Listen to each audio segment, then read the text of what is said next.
In our DNA, we understood the market is dynamic. If you're stuck in one game and you sleep through developments, then at some point you might be irrelevant. When we talked to our sponsors, it was pure marketing, and marketing was we need to tell them something they don't know already. We needed to tell them, hey, in a year from now, female Counter-Strike is going to be important.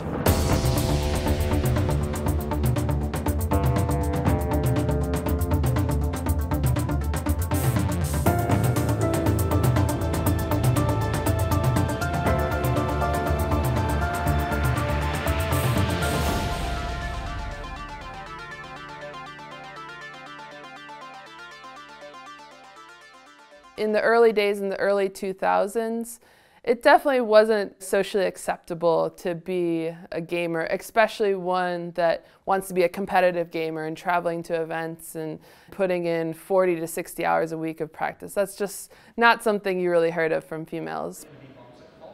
Personally, for me, I don't think it was ever about noticing there being a lack of female teams. It was more just noticing a lack of female players.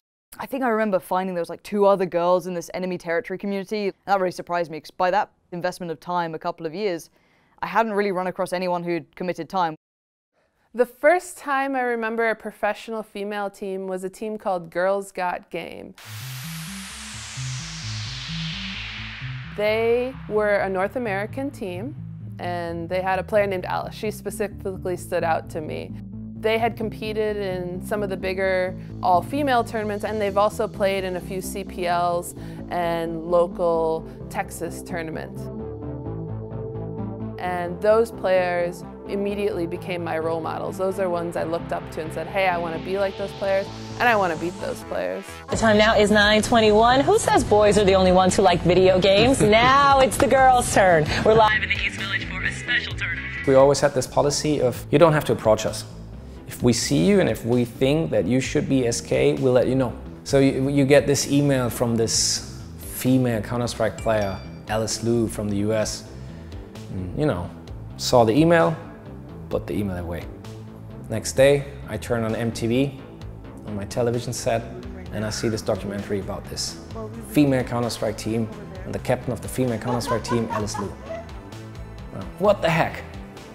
Take out the email. Read the email, word by word. 2006, they became our female Counter-Strike team.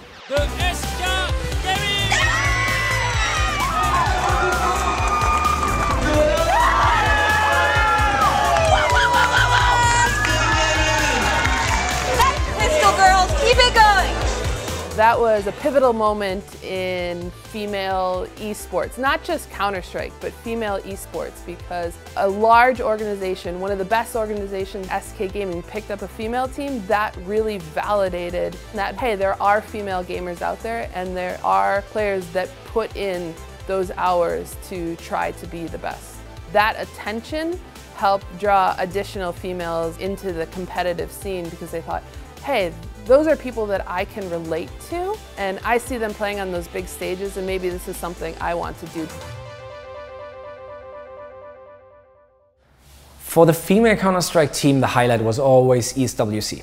The main tournament in ESWC was the one you had to win, you wanted to win. ESWC was the first and longest running female tournament in Counter-Strike and in esports. They've been going since, I believe, 2002 or 2003. They've hosted an annual tournament, and it housed the best female teams in the world to compete for anywhere between $5,000 and $30,000. But to us, the prize money didn't matter. It wasn't about the prize money. It was about the prestige of winning that tournament and being the best female team in the world. Et voilà. So those were super important for us, and they were always a highlight. Because you have to understand, ESWC in Counter-Strike, especially in male, was the title that we did not have. We had a hunger for a Counter-Strike title at ESWC, so the girls had to deliver. That's what they did. I think, except for the 2006 edition, we won all these tournaments. Du titre mondial. Et voilà! Et voilà! La déception pour les Chinoises, le titre pour les États-Unis. SK, you're the double champion of the ESWC, and for SK, it's the third time in 5 years. Wow. They won in 2K3, 2K5, and now 2K7. Right. Does that mean that you will lose in 2K8? I don't think or so. 2008? I mean, for them it was not a lot of money. It was the only money they would make out of Counter-Strike. But you could see they would play their hearts out. That was their thing. We only saw each other twice, maybe 3 times a year. We always made sure that these times are intense in terms of working towards a grand final, winning a grand final, but then also celebrate like you won a World Cup right now. Center! I'm fine. No.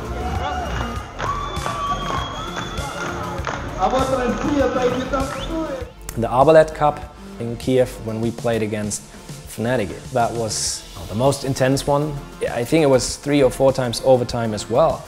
Huge stage, and so many of these overtimes were lost. The game was lost. The opponent was really good and was probably even a little better than you were. But then again they weren't, because otherwise they would have lifted the trophy. From time to time I walk over there in the other room and I still lift this trophy. It's the heaviest we have. Yeah, very proud of this one. It was a lot of fun. And every win with them was super sweet. And yeah, it was a cool era to have in SK. I see the future of female Counter-Strike hopefully being genderless, as in you're not a female player, you're not a male player, you're just a Counter-Strike player. I don't want to walk into a room and be thought of as a female player. I just want to be thought of as a great Counter-Strike player. And I hope now that we're getting to see more females enter the scene, this pool of talented females is going to grow. I'd like to see someone take it upon themselves to push themselves far. Just someone get good of your own accord and be good enough when no one can question you being there. I see that potential in female players right now in the scene, and I think just one of them, if they could get one player could do it, I will be their biggest fan. Counter-Strike, out of any other competitive esports, has the largest competitive female scene, and I think a lot of it goes back to that moment where SK chose to pick a female team, and it started turning the wheels and made a lot of this possible today. Can you introduce us to the players, please? Yeah, on the right-hand side we have Alice, followed by Christine. Then in the middle we have Jane. Next is Mel. And then we have Stephanie.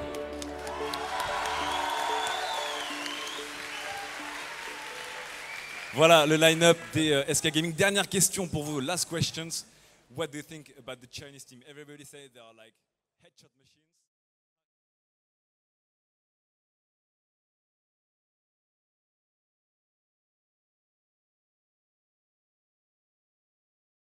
Sunglasses? Hold on.